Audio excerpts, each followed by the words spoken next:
Welcome, beautiful fish lovers, to Puff Daddy Reef. I am your host, and this is our Red Sea Reefer 650 Peninsula Aquarium, the Dream Tank. And today we are going to be mixing up the rock structure one last time to make way for a new guest that's arriving in the next video. So I don't know if you have an idea of what's coming into this tank, but I highly recommend that you tune in next week to see what we're getting for this tank. So let's get started. I have this concept of basically a tank where I wanted to maximize the downsides of not having sand. Whoa. I wanted to maximize the upsides of not having sand and compensate for some of the downsides by not having it. And so I did that to, one of the great things about sand is reflecting light up from the bottom of the tank. And so in order to still have that effect of light reflecting up, I went with a white plastic bottom for the tank.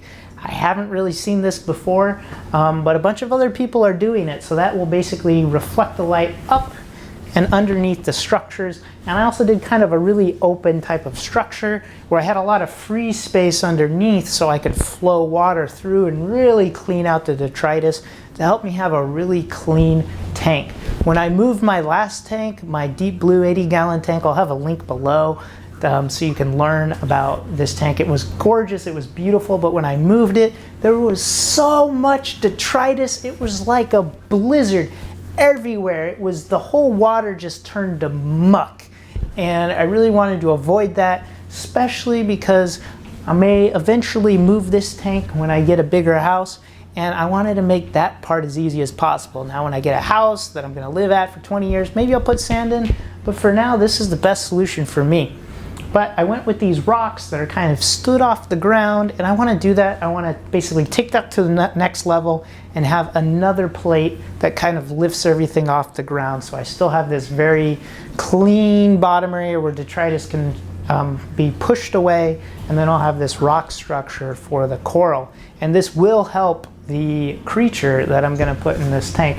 So I'm going to go ahead and show you these rocks that I got. I got even more plates, and I'm going to put them underneath those rocks there to kind of lift the structure up. But first, let's give you a quick tour of what the structure looks like right now. So here's the tank right now, and if you know from some of my mishaps, there's not a lot of fish in here. I had that stray voltage problem and some other things going on that I just really don't know what happened. I also have a little bit of algae that's taken up residence, but it's not too bad, especially considering that I have no algae eaters in this tank. But what I basically have here is this big center part reef structure that is lifted up. Basically, it was like a mushroom type shape, and then I epoxied another piece to kind of lift everything off the ground. And then I just added, just to have more rock, I added these other chunks. And look at that guy, he's full of algae. You got to get an algae grazer in here. And then I added some other ones just to kind of break up the flow. The gyres were creating a lot of flow in this, more than I actually wanted. And then I had this big rock here that just is, it's kind of like an upside down rock. It creates a lot of space underneath with a lot of room on top to grow coral. And if anyone's worried about that wire, that is actually my light meter. I'm kind of testing some light settings. So basically I have this Kessel T5 hybrid. Right now I'm getting about 280 par, peak during the day, which is kind of about where I want, right up tall. And then I have basically a rock here that's just completely lifted off the bottom. So this big area is like a big open cave. And right now I have a Royal Grama there, and he just loves it. He just loves it. So if you have fish that, like the dark, come out at night, this is nice because you can look down low and you can pretty much see them at all times of day. And because it's a Peninsula tank, let's get a shot over here. It makes it even easier. So I wanted this open feel, I wanted a clean tank, and that's what I got. But now I'm going to do a little more enhancement of this tank. These are some more plates, and I really want to just put this plate in the center of the tank. I might even glue these parts together, and it looks like they'll fit. And then I will basically add this center rock on top of it to kind of lift it up a little more, kind of break up. It's kind of almost like an even flat line here. I want to break that up a little, bring this guy up like 6 inches, and then create even more space. I want this tank to almost have like 2 layers, effectively doubling the volume of the tank for any type of critters that I may be getting, that you may see in the next video, that like to hang around at the bottom of the tank, that crawl, that creep. I'm basically doubling the size of the aquarium and where they can expand and go. So that's what I'm gonna do. I'm gonna get started and show you how to glue those rocks together, and we'll see how it looks. So I have this rock here, this basically plate rock, and it came with a piece here that I can use to prop up, and then I'm gonna take 2 other pieces of rock right there and just kind of set it like this. So I'm creating a surface with about 2 inches underneath it from which this new critter can go and hide, or other critters can actually go through. So once again, tune in next week to actually know what it is, but this is the concept. So just a slight raise of everything. I've also been thinking about this component, and I think I might want to put it like here. It locks in pretty well, but I'm not going to actually glue that rock to this one, because a really important part to me about this structural design of everything was that I can actually lift components out of the tank, so it's really easy for me to take any rock out of the tank. So if I ever have a problem with a pest, I can basically isolate the rock, take off the coral, and just treat the rock. And so far that's worked out pretty well for me.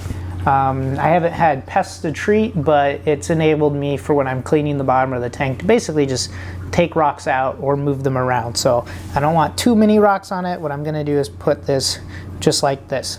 And so the strategy for this, basically it's a 3-step process. I'm gonna use, first thing is this epoxy, not this epoxy, this is the super glue gel from Bulk Reef Supply. I have some accelerator, which I absolutely love. It's Instaset accelerator, which basically makes the glue harden like super quick. And then I also have this stone gray, basically putty. And I have some older putties too, but because it's very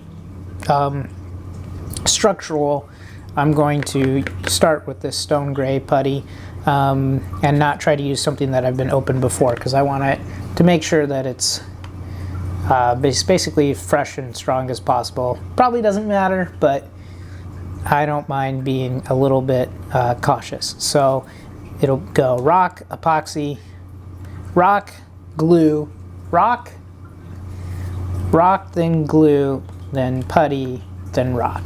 And I only have to glue 2 things on, and they're basically like this. I'm trying to find the most stable structure, move these things somewhat. I could move this out like here, but then it'd flip here, so I'm gonna have this guy out here.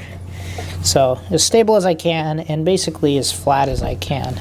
So I'm gonna go ahead and get some putty put together and glue it to these rocks. I'm also trying to think of, you know, what's the best flat surface. Got a snail in there, gonna save them. And what I can do also is put epoxy on the bottom there to kind of smooth that surface so it doesn't scratch the bottom of the tank. But my first step will be actually to glue everything to this rock so it's propped up. So this putty, when I'm just using a little bit, you can actually just cut it with scissors to get, you know, smaller chunks that are easier to work with. Or you can twist it, but basically both parts of the epoxy are in this tube with one type in the center and the other type around the outside, and you just knead it like you're kneading a ball of dough. So it's pretty simple. You knead it like you're kneading a ball of dough, and then it'll start to react. At that point I will press it just to kind of get the shape of the rock, pull it off, put the epoxy, or put the CA glue, the super glue, down, and then I'll stick it on the rock. But looks like I'm just gonna need this whole thing. You know, it is slightly expensive stuff, but I really want to make sure that these little feet bond well, because if I ever do need to take this rock out, I want to make sure that everything comes with it. So I'm just going to make a big batch all at one go. Now, one thing to consider when you're using these epoxy putties is a lot of time they will cause your skimmer to foam, and a lot of people have different formulas that might not cause that to foam, but we'll have to see what happens once we get it in there. This stuff is pretty hard. I might have had this stick for a while.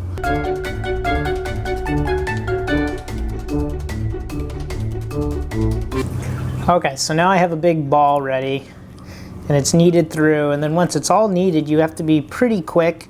It'll actually start heating up, and as soon as it starts getting warm, that's when you know your time is numbered. So you want to be relatively quick with this, and I'm going to push it on like I think it's going to go on, you know, something like that. And then once I have that, kind of have an idea of how it's going to be in there. You know, I'm gonna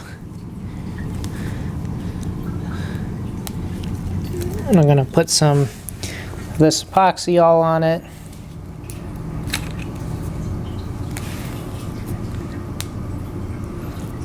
On this side, I'm gonna spray the top of the rock so that it'll start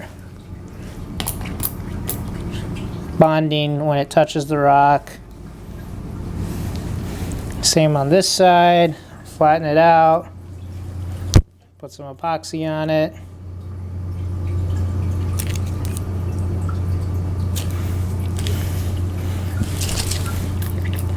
Spray the rock. Now that might get a lot of the stuff in the tank, but should go away pretty quickly. Put some on top there. This is somewhat overkill, but I found that this works better than a lot of other things I've tried. So now we just got to line up the rock exactly how we want it.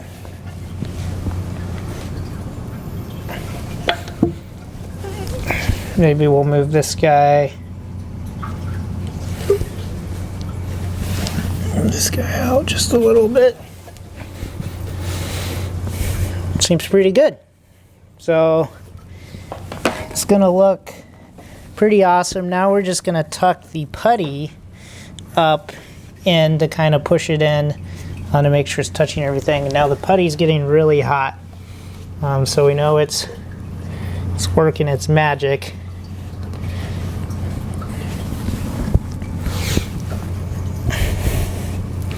And then basically we're gonna be able to put a rock like right here. It's gonna be very stable.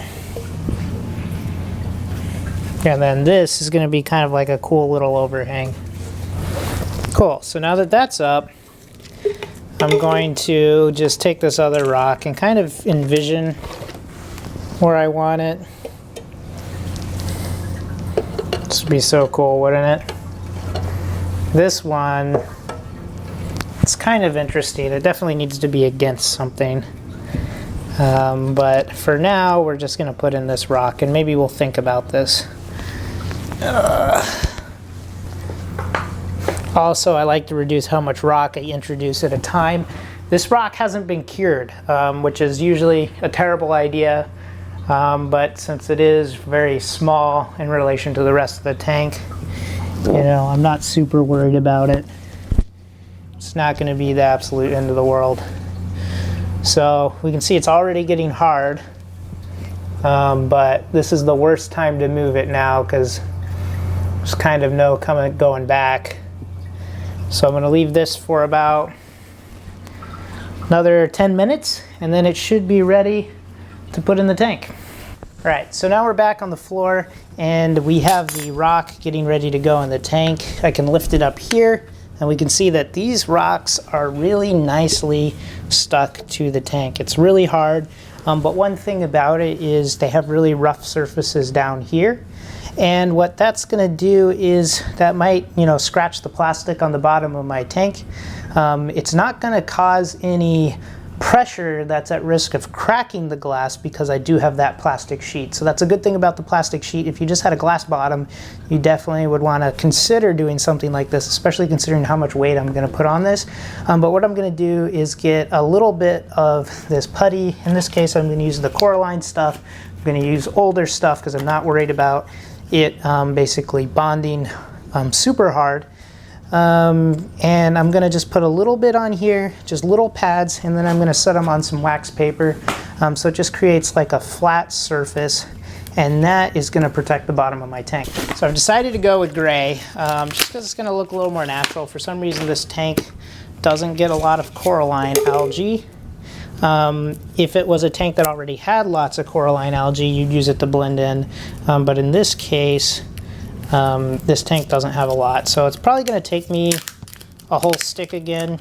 I hate using this because these are like $9 a stick. But when you look at how long you're going to have the tank, it's usually worth it. And these are structures that are easily movable. So if I get a bigger tank, I can just move my rocks to the new tank. Clean them off if I want, but you always got to be careful cleaning rock, especially if you have zoanthids in your tank. You can get poisoned. So I would probably just move them to the new tank, especially if I keep this this tank nice and pest free, which so far has been successful. So the process is just more kneading. Then we'll lay them down, and then this thing should be ready to go in the tank. We'll put it in the tank, we'll stack some stuff on top, and we'll see how the new rock structure looks.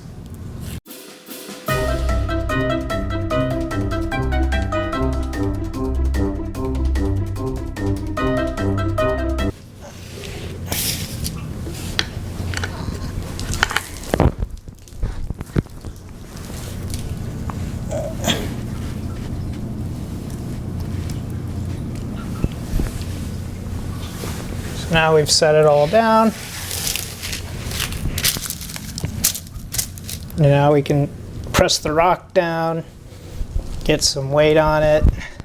That should flatten things out.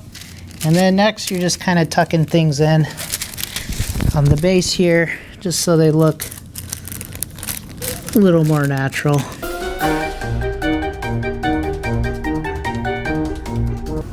Ta-da!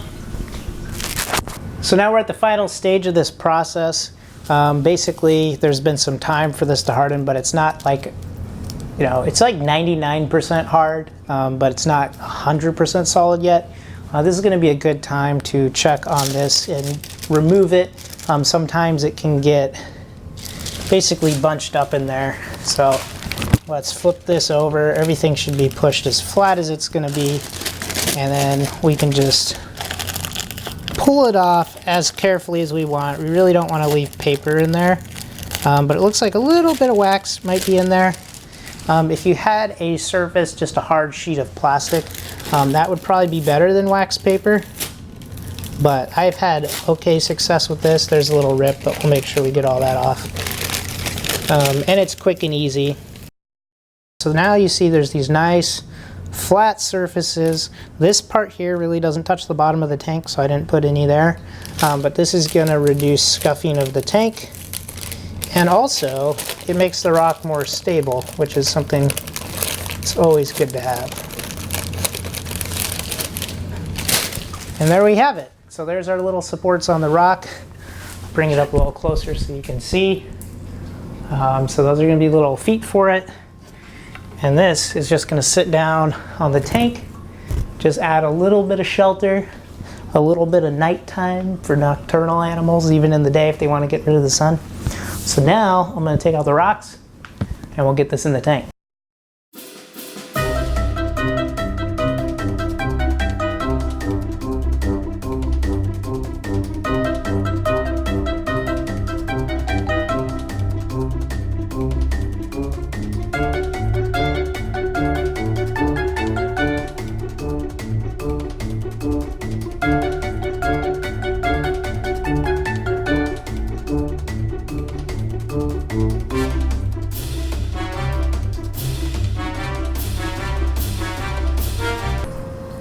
So here it is in all its glory.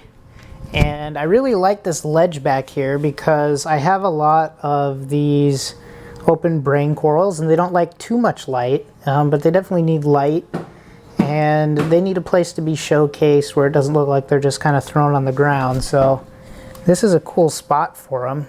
I can just tuck them up there to get the shade until their color looks right.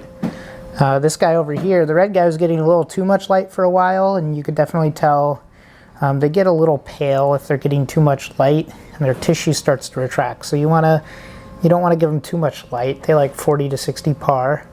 And so with my par meter, I can find these little nooks and crannies around here that are lower light, put them there. And they're a little easier to feed here because they're a little bit higher up. So I like this a lot. This little point here that kind of curves upward, I think I'll put an encrusting coral on that because it'll get enough light for that.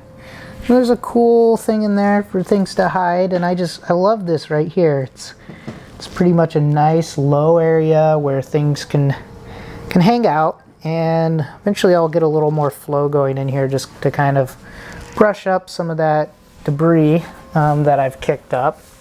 And then the cave back here is actually quite a bit taller, but I do kind of like this effect of the cool taller cave back there because, sorry for my son, he's drumming in the background.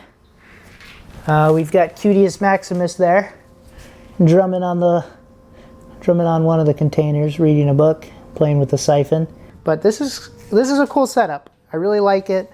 I also like how that big rock is kind of lifted up, and it also makes it like there's a cool little kind of a reason to go back here. I don't know, see what's back here, and you see this giant pectina corals back here. So that's neat. I think I'm gonna really like it. I might put a little rocks there to help prop those guys up, to almost like tilt them towards you, but overall pretty happy, except for maybe this big algae covered rock here. I'll probably get rid of that. Well, thank you for joining us for this episode of Puff Daddy Reef. I hope you like the new reef structure. If you don't, let me know in the comments below. Give me some suggestions on how maybe I should move some things around. I might move this rock out, who knows, but really, really, really set your calendars right now for next Sunday at 10 a.m. Eastern when I reveal what's going in this tank. Thanks for watching Puff Daddy Reef. Like, subscribe, hit that bell, comment, and I'll see you next time.